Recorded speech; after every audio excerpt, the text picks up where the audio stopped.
বলি শোন, আর একজন দিদি কইছে নালো বাজার যাইতে হবে। আজ বাজারে কি জানিস? তাহলে বলছি শোন, মানে শুনে রাম ঘাটে এই মথুরা হাটে শুন মন প্রাণে শুন আজ করে পিহি করে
আমার ঘরে যে না প্রচুর দোকান আছে কিন্তু আমার বলি না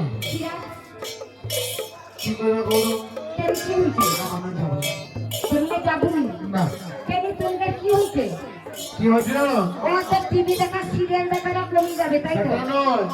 অপরার মায়া ছানাগুলাকে দেখো তো, ঠিক সিরিয়ালের টাইমটা হয় না, বাচ্চা যদি কাঁদে তাকে ছেড়ে ওখানকার খাদিতে হয় না না না না করে প্রত্যেক বাচ্চা যদি কাঁদবে আর তুই সিরিয়ালটা দেখি।